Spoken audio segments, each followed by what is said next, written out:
목사님이 심호하시고 우리 진상훈과 같은 참 소망스러운 일꾼을 배출한 이 교회에서 함께 말씀으로 교제하고 예배드릴 수 있어서 정말 기쁩니다. 성령께서 오늘 이 말씀을 통해서 우리에게 크게 역사하실 줄 믿습니다. 바리새인 시몬이 예수를 식사에 초대했습니다. 점잖은 손님들이 좌정하고 담소를 나누면서 자태의 분위기는 점점 무르익어갔습니다. 이제 맛있는 만찬만 나오면 자태의 분위기는 절정에 이를 즈음이었습니다. 이때 갑자기 초대받지 않은 한 여인이 불쑥 만찬장에 나타났습니다. 이 여인은 무사람의 당황한 시선을 아랑곳하지도 아니하고 예수님이 계신 곳으로 나아가서 예수님 계신 곳에 이르러서는 눈물로 예수의 발을 적시고 예수의 발에 머리털로 닦고 그리고 그 발에 이마추기를 시지 아니하고 그리고 향유를 부었습니다. 졸지에 일어난 이 사건은 많은 사람들에게 황망한 일이 아닐 수 없었습니다. 점잖은 사람들이 모여있는 이곳에 초대받지 않은 여인이 나타나서 이런 회개한 짓을 벌였기 때문이었습니다. 집주인인 시몬은 심사가 몹시 불편했습니다. 이 일을 제지하지 않은 예수를 속으로 못마땅하게 생각했습니다. 예수가 정말 선지자라고 하면은 이런 짓을 벌인 이 여자가 누구인지 알았을 것이고 그랬다고 하면은 이 여인이 이러한 짓을 하지 못하도록 미리 막았을 것이다 라는 생각을 했기 때문이지요. 우리 예수님께서 시몬의 이 심사를 모를 일이 없으셨겠죠. 즉시 시몬에게 50데나리온 탕감받은 자와 500데나리온 탕감받은 자의 비유를 하셨습니다. 그리고 난 뒤 이 둘 중에서 누가 더 탕감해준 자를 사랑하겠느냐라고 바리새인 시몬에게 물으셨습니다. 마지못해 시몬은 더 많이 탕감받은 자니다 라고 대답했습니다. 그러자 주님은 여인을 가리키면서 시몬에게 이렇게 말합니다. 그의 많은 죄가 사하여졌도다. 이는 그의 사랑함이 많음이라. 그리고 난 뒤 사함을 받은 일이 적은 자는 적게 사랑하느니라 라고 덧붙이셨습니다. 이것이 오늘 우리가 읽은 이 사건의 핵심 내용입니다. 저는 일전에 성경을 읽어 나갔다가 이 본문을 읽은 적이 있습니다. 이 본문을 읽는 중에 47절 말씀에 딱 부딪힌 적이 있습니다. 47절 그의 많은 죄가 사하여졌도다. 이는 그의 사랑함이 많음이라. 예수님은 이 여인의 죄 사함받은 것과 관련하여서 이 여인의 행동을 설명하고 있었습니다. 저는 그날 왜 그랬는지 모르겠습니다만은 이 부분을 읽다가 바로 이 지점에 확 꽂히고 말았습니다. 넘어갈 수가 없었습니다. 본문에서 이 지점에서 눈을 떼지 못하고 계속 들여다보게 되었습니다. 그런데 자세히 들여다보니 이 47절 이 부분 내용이 이 여인이 예수님께 지극한 사랑을 보였기 때문에 이 여인이 죄 사함을 받은 것처럼 그렇게 기록이 되어져 있었습니다. 이는 그의 사랑함이 많음이라. 이는 이 이유는 because, for 영어로 그렇게 번역할 수 있는 단어이지요.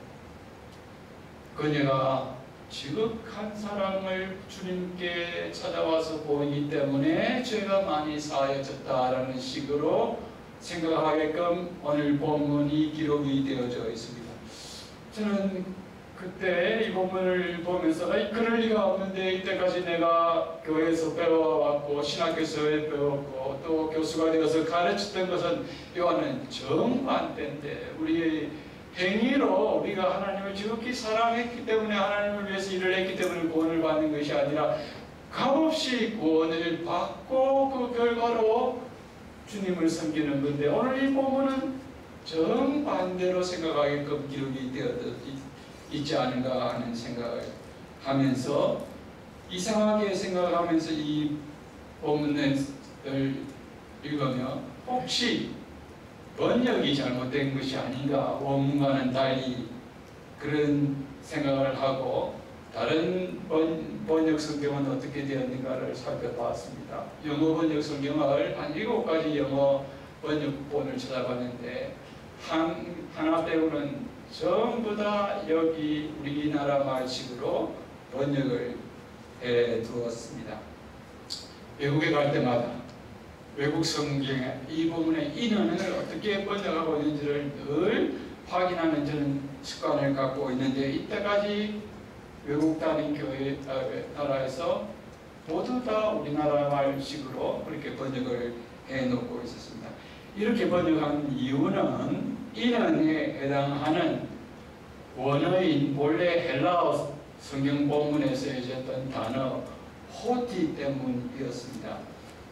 호티라는 단어는 접속사인데 우리가 중고등학교 시절에 배우던 영어를 하자면 원인절을 이끄는 접속사입니다. 영어로 말하면 because 또는 for 이런 단어 접속사에 해당되는 것이지요.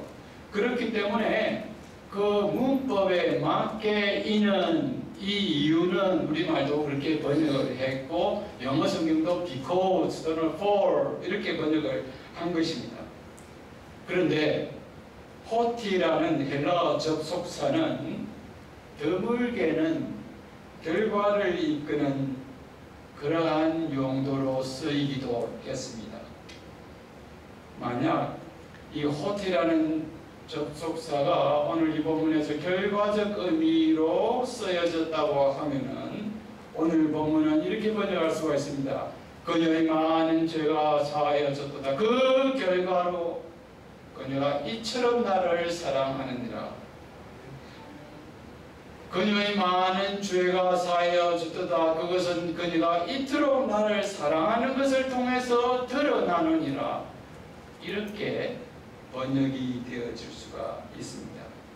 그런데 오늘 본문에서 쓰인 이 호티 접속사는 아주 드문 용법이지만은 부자의 용법, 결과적 의미로 쓰였다고 볼 수가 있고 그렇게 보는 것이 성경 해석상의 더 타당한 해석입니다. 그 이유는 무엇일까요? 두 가지로 설명을 할 수가 있습니다. 첫째로 이렇게 번역을 하는 것이 본문의 문맥상 훨씬 자연스럽습니다.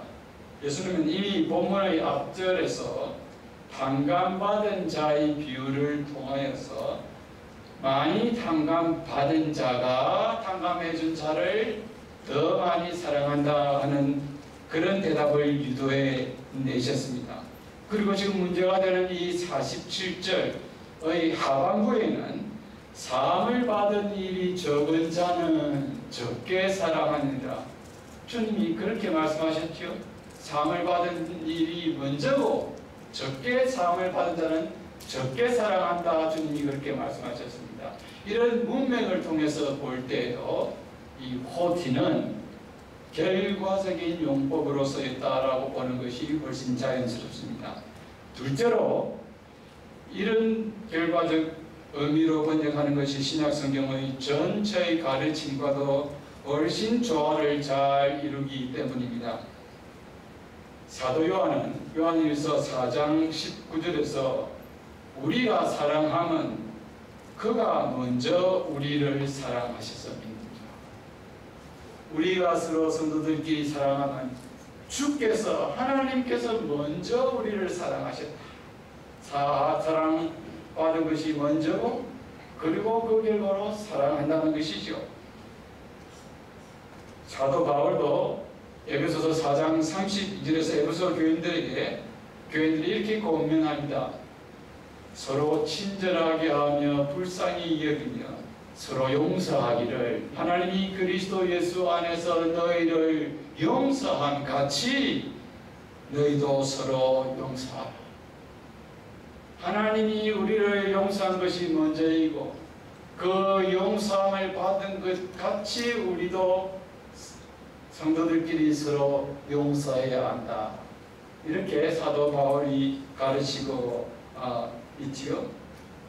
이처럼 요한과 바울이 성도들에게 형제를 이웃을 사랑하고 용서할 것을 공고한 이유도 그들이 먼저 하나님으로부터 사랑을 받고 용서함을 받았기 때문에 똑같이 그렇게 용서하라고 공고했습니다.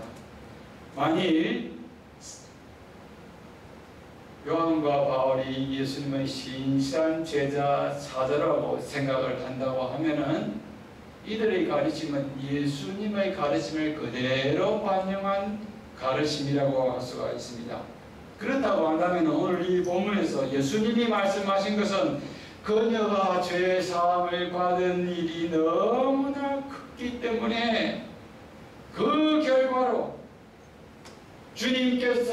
예수께서 이웃 동네에 다시 나타나셨다는 소식을 듣자 주님께로 달려와서 그 사함받은 그 은혜를 주님 앞에 나타나 이렇게 극진하게 사랑으로 표현했다는 것입니다.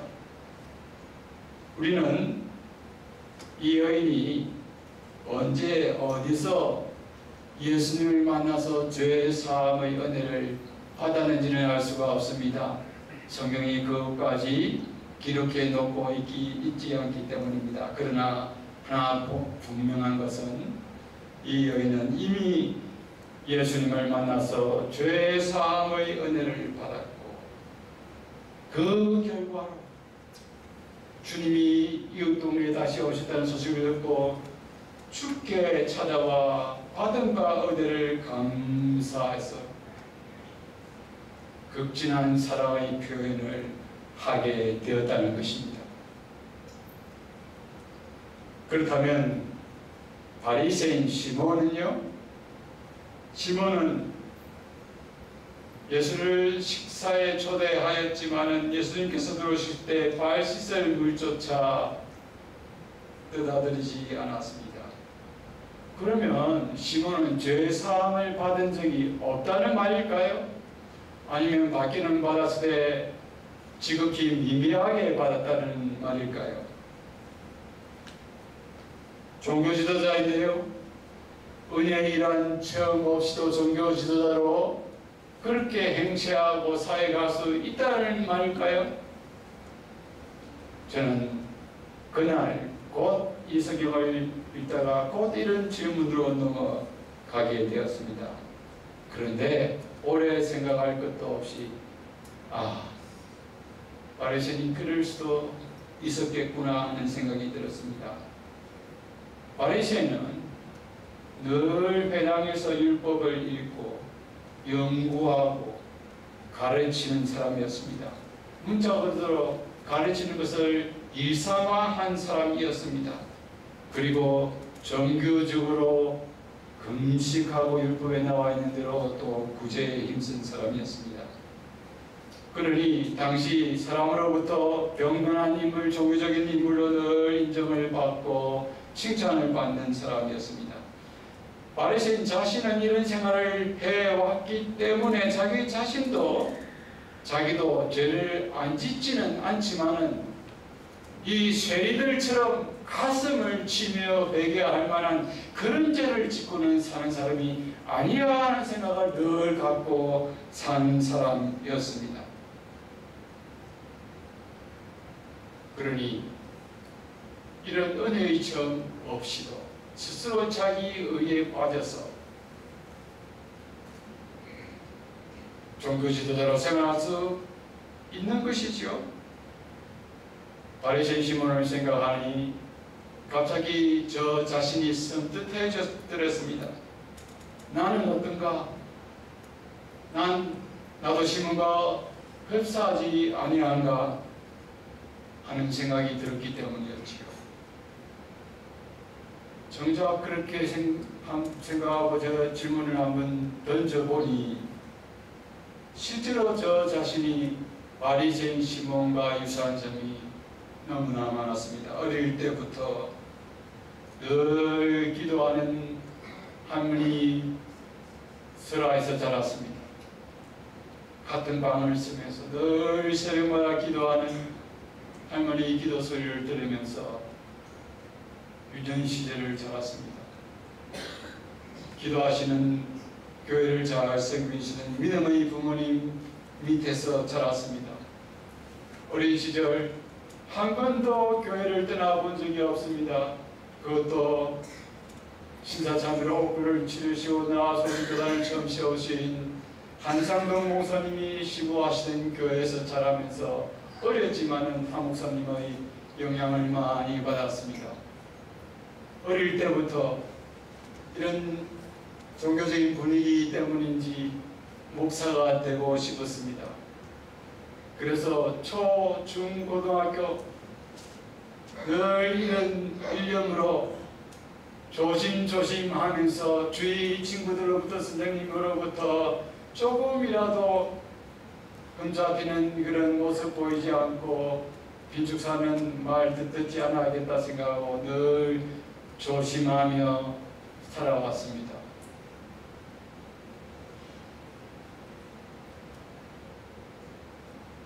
대학을 마치고 마침내 신학교를 갔습니다. 목사가 되었습니다. 목사이기 때문에 늘 정규적으로 말씀을 읽고 가르치고 기도하고 그런 일을 종교적인 일로 생각하고 살아왔습니다. 기독교 윤리학 교수가 되었습니다. 그러니 더욱더 주위 사람에게 윤리적으로 도덕적으로 비난받는 일은 해서는 안 되겠다라는 의식을 갖고 늘 조심하며 살아왔습니다. 그래서 솔직히 말씀을 드리면 이 정도면 그렇게 나쁜 사람은 아니지 하는 생각을 갖고 살아왔습니다. 아니 좀 더 솔직히 말씀드려볼까요? 이 정도면은 괜찮은 사람이지. 하나님도 아시죠? 하나님께서 내가 어떻게 살아왔는지 하나님께서도 알고 계시잖아. 성도 여러분, 여러분들은 어떻습니까? 혹시 여러분들도 저처럼 나는 죄는 짓기는 짓지만 그렇게 몹쓸 죄를 짓고 사는 사람은 아니야 하는 생각을 갖고 살고 생활하고 계시지 않으신지요? 죄는 짓지만 가슴을 치며 회개할 만한 그런 죄는 아니야 하고 생각하고 있지는 않으십니까? 그렇다면은 말은 그렇게 하지 않지만은 이미 우리의 속마음이 행동이 그것을 드러내고 있지 않느냐는 것입니다. 그렇다면은 여러분 이것은 우리가 얼마나 부패해 있는가 어두워져 있는가 하는 것을 단적으로 나타내주는 증거라고 할 수가 있습니다. 일찍이 종교개혁자 칼빈은 죄로 타락한 인간은 스스로 일이 어렵다고 생각하는 경향을 갖고 산다라고 말했습니다.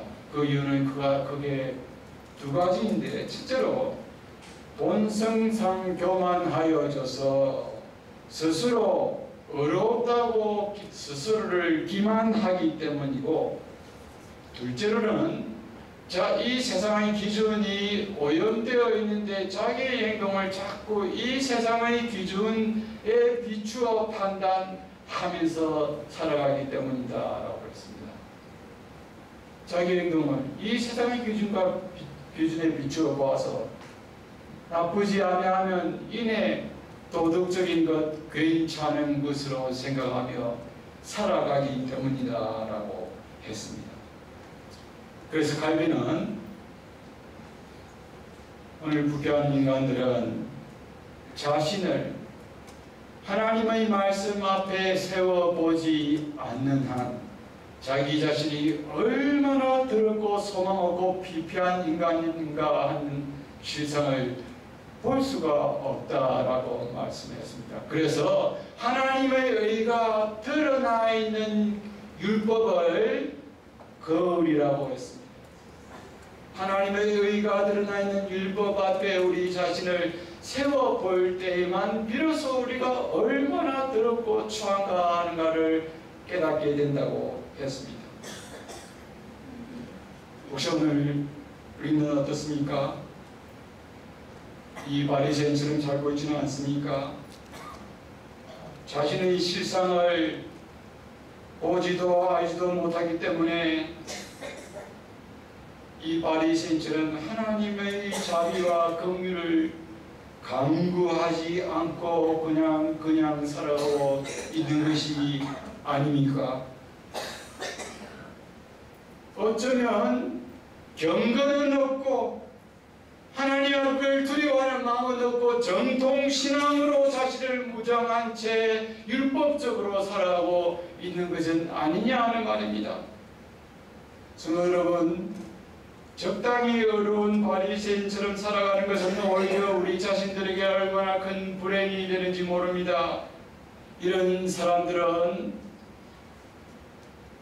하나님 앞에 나와서 자신의 피폐함을 알지 못하기 때문에 간절히 자비를 베풀어 주옵소서라고 기도할 수 없기 때문입니다. 이런 사람들보다는 오히려 불량자가 하나님의 은혜를 받을 훨씬 가능성이 높습니다. 자기에 대한 소망이 없기 때문이지요.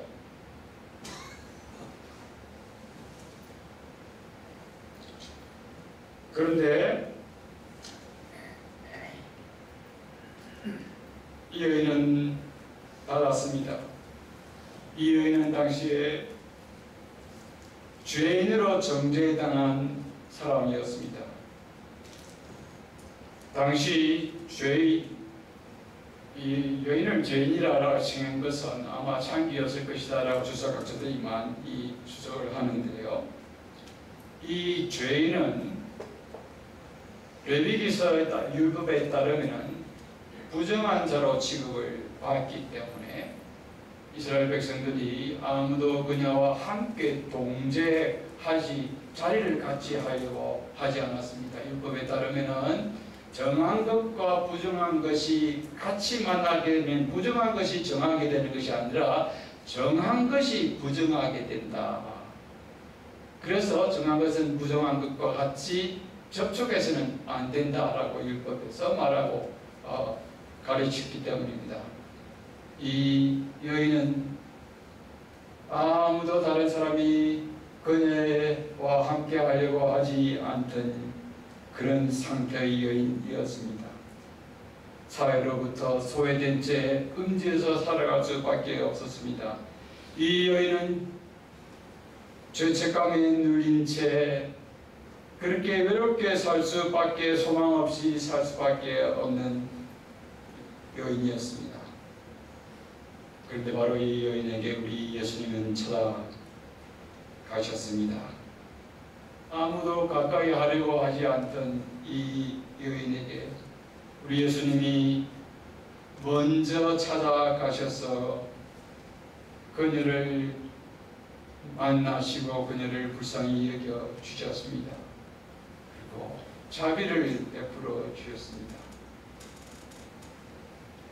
그녀의 마음을 부드럽게 하시고 눈을 열어서 자기의 죄인됨을 보게 하시고 예수 우리 메시아의 공로에 엎이지 않고는 이 죄집에서 벗어날 수 없는 것을 깨닫게 하시고 돌같이 굳은 마음을 살같이 주님이 성령으로 부드럽게 하셔서 주님이 찾아가셨을 때 주님에는 내 소망이 없나이다 라고 고백하면서 주님이 내미시는 손길을 붙잡게 하셨습니다. 일방적인 하나님의 은혜이시오.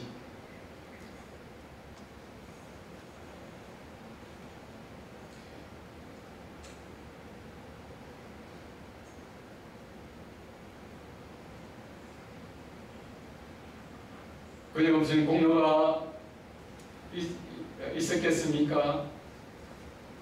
아무런 공로가 없었기 때문에, 예수할 게 없었기 때문에, 정말 절망적인 상태에 있었기 때문에 오히려 저 주님이 베푸시는 은혜를 받기 쉬운 위치에 있었습니다. 그럼 바울 사도는 에베소서 3장 18절에 보면 이런 표현을 쓰고 있습니다. 지식에 넘치는 그리스도의 사랑을 너희가 알기를 내가 기도하노라. 지식에 넘치는 그리스도의 사랑을 알기를 기도하노라. 그런데 여기 넘친다는 단어는 사실은 라고 번역이 된 헬라어는 정확하게 번역을 하면은 넘친다는 것이 아니라 지식을 초월하는, 지식을 능가하는, 너희 지식으로는 그리스도의 사랑, 하나님의 사랑을 너희들이 알 수 없다는 것이지요. 왜? 여러분, 이거 신비입니다. 왜 하나님이 내 같은 것을 사랑하셔서 구원하여 주셨나? 우리의 지식으로는 그 하나님의 불가항력적인 사랑을 우리가 이해할 수가 없습니다. 이것은 하나님의 능력으로, 일방적인 주권적인 깡통적인 하나님의 사랑과 능력으로만 가능한 것입니다.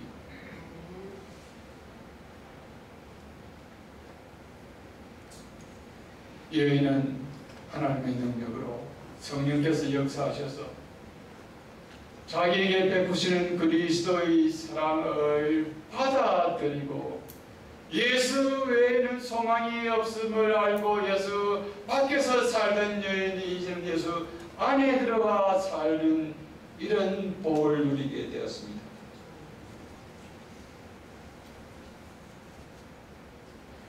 그렇게 되니 이때까지 죄짐에 억눌려왔던 삶이 너무나 홀가분해지게 되었습니다. 죄의 무게로부터 벗어나게 되었기 때문이지요. 예수가 주시는 참 자유와 안위를 맛보게 됐습니다. 자기 행위로 어렵게 되는 것이 아니라 그리스도 안에 들어와서 그리스도의 손을 잡고 그리스도가 주시는 옷을 입음으로 어렵게 되는 이 순식간에 얻게 되는 이 신분 변화의 복을 얻게 되었기 때문이지. 바울이 이런 것을 가르쳐서 죄가 넘친 곳에 은혜가 넘친다. 로마서 5장의 20절에 말하고 있는데 여기에 해당되는 말이죠. 은혜 위에 은혜를 하라. 그리스도가 베푸는 구원의 은혜는 우리의 지식으로는 이해할 수 없는 은혜입니다. 사도 바울은 로마서 4장 6절 7절에서 자기 스스로 일한 것 없이 하나님으로부터 의로 여기심을 받은 자의 복, 이렇게 노래했습니다. 불법의 사함을 받고 죄가 가려짐을 받는 사람들은 복이 있도다. 죄가 가려짐을 받는 사람, 죄가 없어지는 것이 아닙니다. 가려지는 것이죠. 예수로 인하여, 예수가 입혀지는 의의 옷으로 인하여 죄가 가려지는 것입니다. 한 일 없이 주께서 그 죄를 인정하지 아니하실 사람은 복이 있도다. 죄가 있는데 죄를 인정하지 않는다는 것이죠. 왜요? 그리스도의 대속적인 죽음으로 우리 죄가 그리스도에게로 전가되어졌기 때문이지요. 측량할 수 없는 하나님의 사랑입니다. 왜 하나님이 하나님이 내 같은 것을 구속하여 주셨느냐? 그러면 어떻게 설명할 수 있겠습니까? 내 자신을 내가 제일 잘 압니다. 우리의 행위로 어떻게 하나님으로부터 어렵다함을 받을 수 있겠습니까? 측량할 수 없는 하나님의 사랑을 하나님의 능력으로 우리가 알고 그러니 감격할 수밖에 없는 것이죠. 이 여인은 주님을 만나서 용서함을 받고 죄의 결박에서부터 자유받게 되었습니다. 여러분, 인생 역전이 뭡니까? 인생 역전은 다른 데 있는 것이 아닙니다. 수십 대 1의 당첨률, 경쟁률을 가진 아파트 당첨되는 것이 인생 역전이 아닙니다. 그리스도 밖에 살다가 영원히 죽을 수밖에 없는 인생이 그리스도의 자비를 힘입어서 그리스도 안에 들어와서 살며 영원한 삶을 살 수 있게 된 바로 이것이 인생 역전올시다.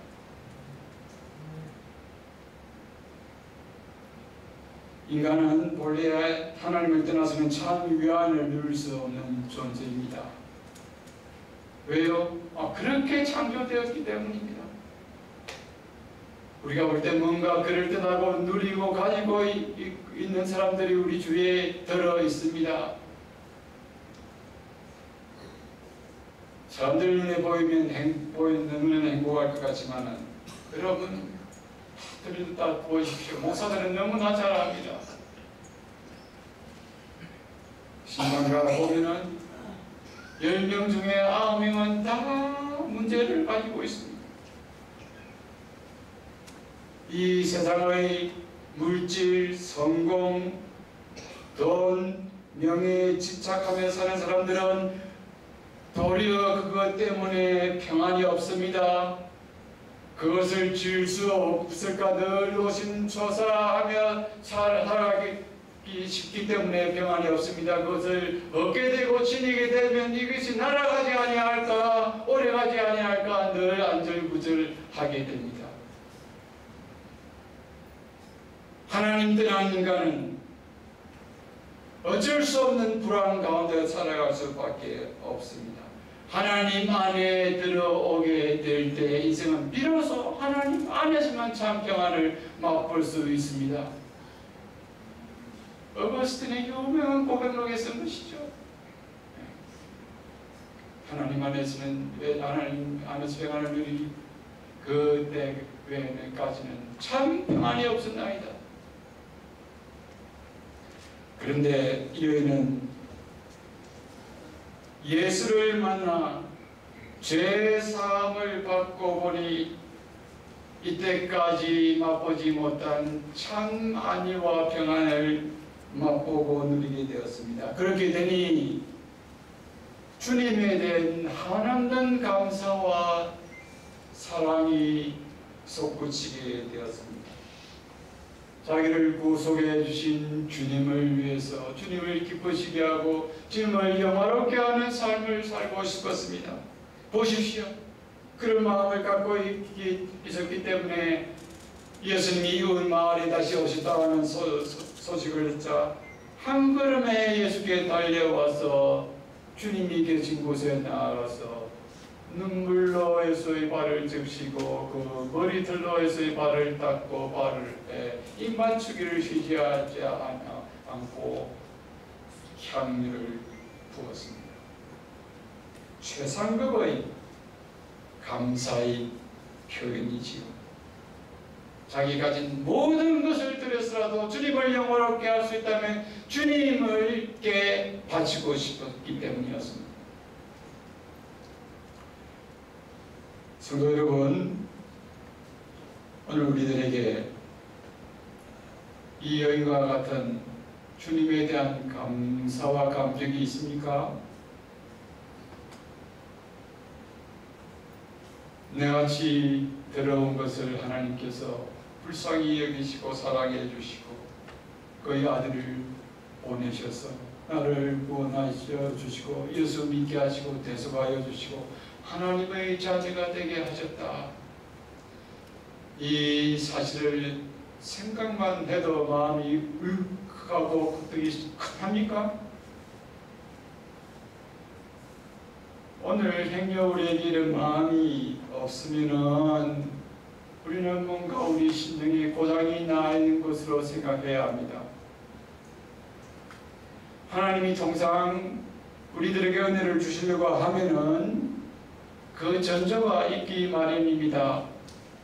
우리에게 먼저 애통하는 마음을 주십니다. 자신의 더러움과 피폐함을 보고 낭망하게 만듭니다. 너무나 형편없는 자기의 인격과 자기의 그런 모습을 보고 낭망하고 절망하게 만드십니다. 그래서 하나님께 나아가서 도우심을 간구하게 만드십니다. 하나님의 긍휼만 바라보게 만드십니다. 우리 마음에 이런 고장난 상태가 오래 계속되고 있다면 우리는 하나님께 이런 마음을 고쳐주시기를 간구해야 하겠습니다.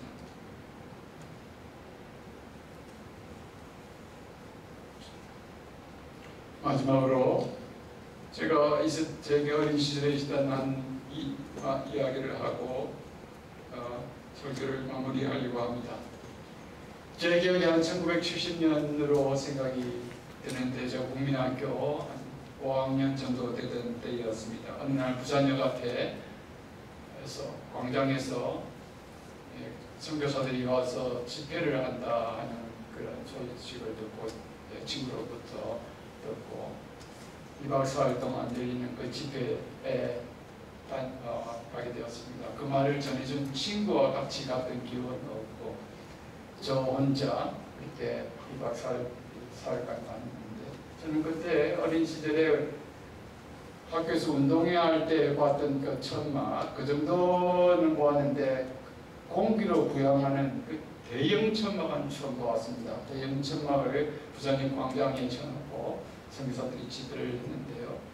저는 그곳에 한 40분 되는 거리를 걸어서 왔다 갔다 했는데 그 집회에서 저 어린 시절부터 예수를 믿고 또 신앙생활 열심히 했지만 그 집회를 통해서 비로소 선교사들을 통해서 전해지는 말씀을 통해서 주께서 나를 극진히 사랑하시고 나의 죄를 속하기 위해서 대속의 죽음을 죽으시고 십자가에서 희생양으로 속죄의 제물이 되셨다 하는 이 구속의 도리를 마음 깊이 깨닫게 되었습니다. 여러분 참 하나님의 은혜지요. 선교사로 통해서 통력으로 전해지는 그 설교가 얼마나 그렇게 유창했겠습니까? 하나 성령께서 역사하셔서 어린 저였지만은 그 집회를 통해서 대속함의 은혜와 이 기쁨, 감격 충만하게 하나님께서 깨닫게 하시고 누리게 하셨습니다. 그 집회 가운데 여러 가지 것들이 있었지만 하나 잊혀지지 않는 것은 거기서 많이 불렸던 찬송입니다. 대속의 은혜를 감사하고 고백하는 고백이 담긴 찬송이었죠. 나 같은 죄인이 용서받아서 주 앞에 옳다 얻음은 확실히 믿기는 어린 양 예수의 그 피로 속죄함 얻었네. 속죄함 주 예수 내 죄를 속했네. 할렐루야 소리를 아파여 함께 찬송하세. 그 피로 속죄함은 저는 이 찬송 촉장 받은 신앙의 고백이 담긴 그 찬송, 그곳에서 계속 그것도 모자라서 집으로 오는 이 3, 40분 거리에 주위에 있는 다른 사람이 들을까봐 약속하게 속이 찬송을 부르며 왔던 그 기억이 있습니다. 사랑하는 성도 여러분, 나이 어린 초등학생이라고 하더라도 구원의 은혜를 깊이 깨닫게 되면 감격하게 됩니다. 주님을 위해서 살아야겠다 하는 마음이 들게 됩니다.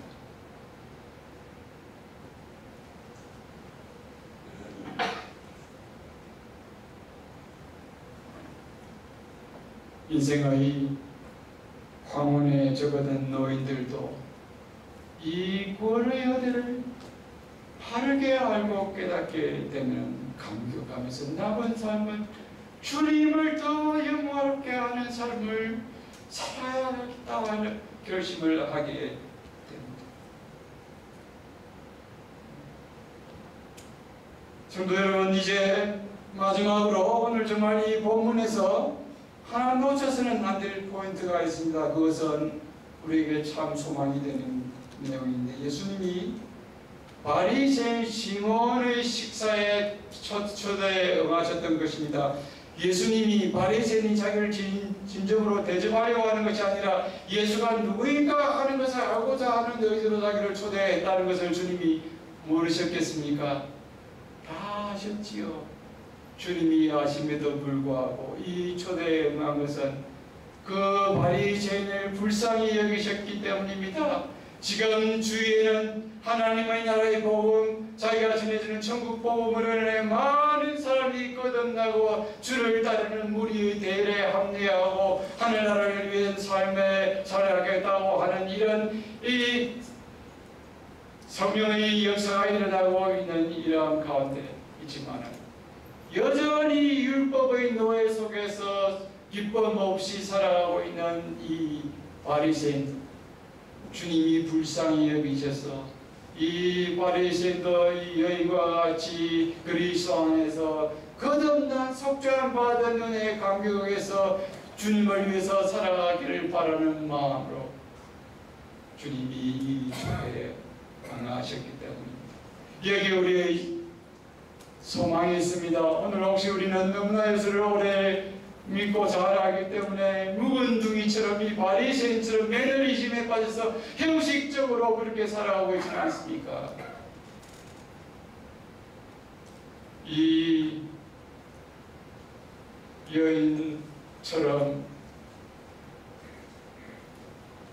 주님을 뜨겁게 사랑하고 감사하고 감격하면서 나의 가진 것으로 주님께 드리며 주님을 영화롭게 하는 그런 삶을 살아가게 하소서 하는 그러한 마음을 오늘 성령께서 이 예배를 통해서 우리에게 촉구하시고 이렇게 말씀으로 역사하는 줄을 여러분이 믿으시기 바랍니다. 그래서 남은 삶 참 주님을 더욱더 영화롭게 하고 주께 감격해서 나의 시간과 재능과 물질을 들여서 주님을 영화롭게 하고 주의 교회를 더욱더 든든히 세워가는 그런 좋은 교회 성도님들이 다 되시기를 진정으로 바랍니다.